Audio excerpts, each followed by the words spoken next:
do not try to pass. Okay? What is it about drunk people, especially guys? It's like, I'm going to pass this motherfucker. Right? High people are like, dude, have a good day.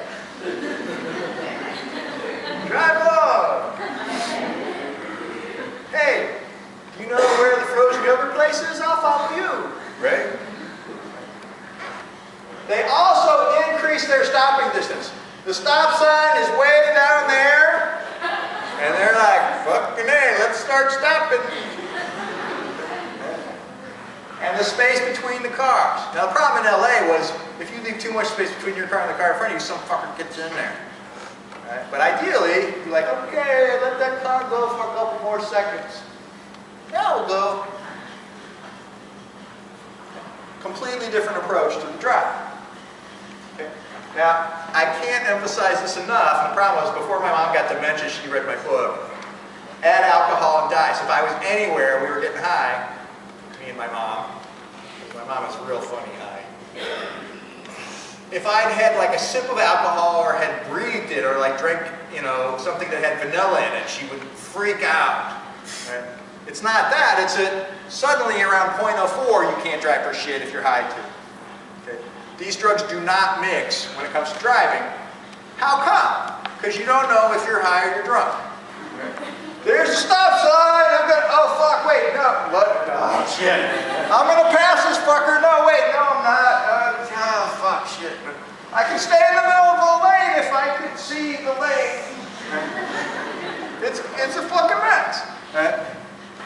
So definitely don't drive high, but don't drive with alcohol and pop. Okay? What's my real message? Don't drive high, but drive as if you were. Drive like you're pretending like you're high.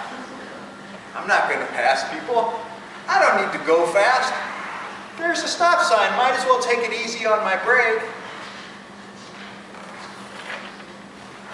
What would that be like? It would be like Zen driving, right?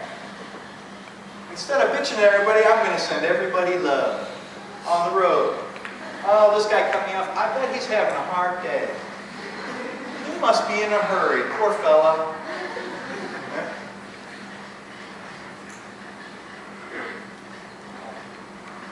Another prominent concern, fertility. Okay. I was literally taught this. 7th grade health class. If you smoke pot, your kids are going to have one eye right in the middle of their head. You saw those pictures of Dahlia on the first day? She only had one eye in the middle of her head. If I had a Cyclops baby, I'd probably be famous by now. Right? Well, what they were concerned about was you're not going to be able to have kids. Right? You spend so many years of your life trying not to have kids. I mean, like, lots and lots, like, oh my God, I hope we're not having it. Oh fuck, I hope I'm back. And then suddenly you want to have them. You can't just flip a switch. Like, it's hard. Like, you got to say, okay, now we got to do things to have kids. Okay? And I wanted my kids right at spring break. Like, March 9th to March 19th, I was pretty close. Right? But it's a completely different way of computing your whole life. Well, the animal work suggested high doses of THC could interfere with sperm count. But the first studies were like buffalo sperm in a goddamn petri dish. Right? Let's be honest, I'm not breeding buffalo here. Right? And apes and the menstrual cycle. Right? So yeah, what a surprise. You give a female ape enough THC to like totally get them baked, which I don't even want to be around that. Right? And their menstrual cycles get a little crazy. Gabriel Nahas, who, may his soul rest in peace too, if he had one, real anti-cannabis guy, had 8 guys come to the hospital, smoke 8 joints a day, and then beat off in a cup. I don't know how else to describe it. That was the test. Hey, come to the hospital, get high, and jerk off. Right? It was real hard to find people to volunteer for that one. Right? Think of all the time you wasted, guys. And sure enough, sperm count dropped. Right? But did it drop to infertility levels? No. Probably 4 times a year I get an email about this, and I say, hey, dude, lay off. All right? It'll all be fine. Okay? And then 3 months later, they're like, never mind, we got divorced. All right. But there does seem to be some impact. It doesn't seem to lead to infertility. I want to emphasize, it is definitely not birth control. Definitely not birth control. You know my daughter Maya? Just saying. You guys know the rhythm method? You only have sex at certain times of the month and hope. Well, if you only do that and listen to B.B. King, then it's the rhythm and blues method. And that's how my daughter Maya came. The data on women are really limited. And what they usually do is they'll go to a fertility clinic, the women who are attending, and try to get as much data as they can, and ask, did you smoke pot? How often did you have sex? And then basically how long at the fertility clinic until they get pregnant. But there's a meaningful confound. Surprise, surprise, the women who smoke pot do what? They have more sex. Just saying. Just the data. If you control for that, it looks like there's no impact either way on normal dose cannabis use and fertility. Everybody clear with what we've done so far? Cannabis dependence. All right. Where are all the diagnoses for psychology? In the DSM-4. What a fucking giant bunch of nonsense. All right? Semester-long abnormal psych class. What do you do? It's like, okay, and this disorder is this. All right. Where are those disorders? We fucking made them up. White guys, mostly MDs, sit around with drug company reps paying for their fucking bills and say, I think there's a passive-aggressive personality disorder. We should make that one of the diagnoses. All right? It's complete, total, manufactured bullshit. Okay?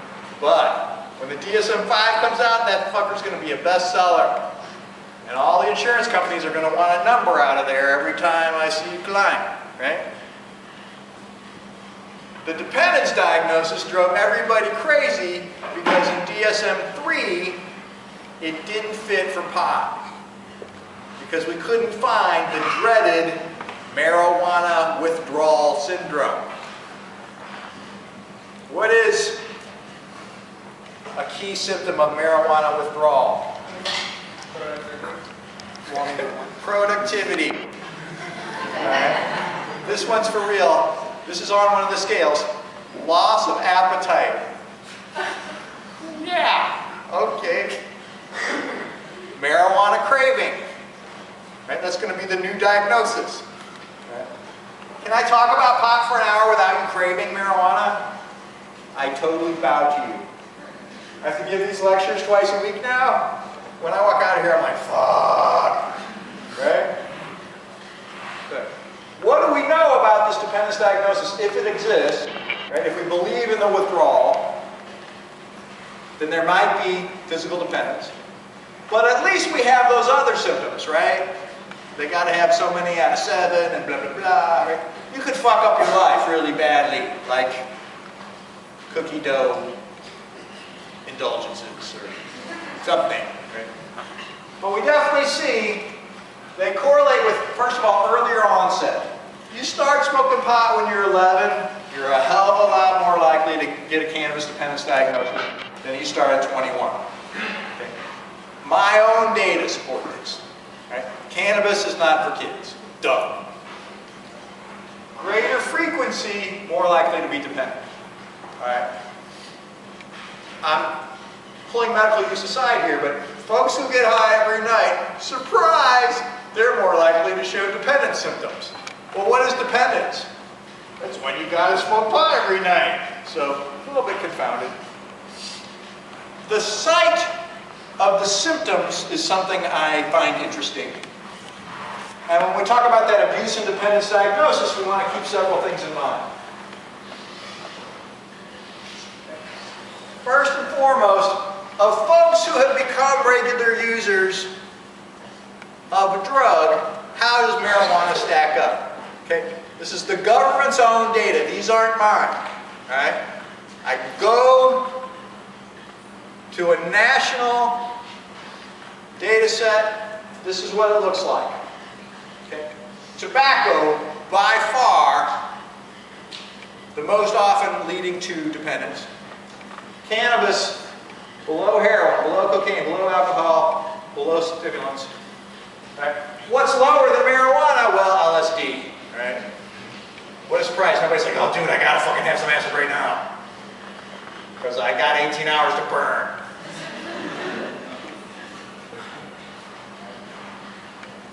So then, my student Bob Gore, who's now my friend, he's in the Doug Benson movie, Super High Me. He's Doug's therapist, because his office is in 420 Broadway Boulevard. Right? So they were like, oh my God, we gotta have it. I was like, yeah, he'd do it, right? So he goes and talks to my student Bob, and Bob says, so, Doug, what are the things you like about marijuana? And Doug's like, everything. Right? But we asked 700 mental health professionals, how risky is this drug? How close is this drug to your definition of dependence? All right? Well, MDMA and LSD were significantly lower. Caffeine was a little higher. And what am I going to do? Say no?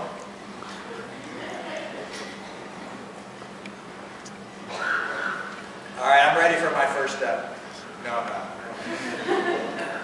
All these significantly higher. So amphetamine, alcohol, cocaine, and then of course heroin and all the other nasties. This was when Oxycontin was really big. Right? Crack, and then nicotine right up there with heroin. Right? 700 mental health professionals filled this out. This is what we got.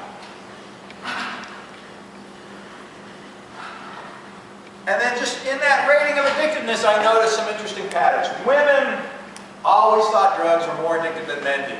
How come? Because men are fucking crazy.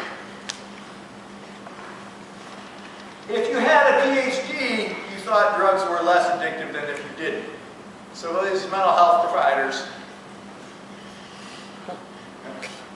the more publications you had, the less addictive you thought the drug was. I found that one kind of funny.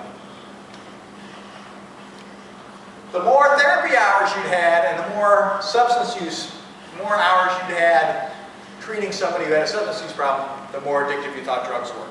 Right? And this is consistent with our cognitive models about availability bias. Right? If I work with substance abusers all day long, what a surprise, I think everybody's a substance abuser. Right? I think drugs are more addictive. I tend to think the base rate of substance abuse is high. You ever hang out with somebody who's like in a really specialized field and they think everybody's totally into it? Right? At USC, the marching band is really big. Right? And there's like a program in how to be like a marching band director. And if you mistakenly sit down at lunch with those fuckers, you would think the whole world is filled with fucking marching bands. And then like everybody's all day long thinking about the fucking tuba. Right? Same deal here. If you're seeing problem drug users all day, of course you think drug problems are more prevalent than they are.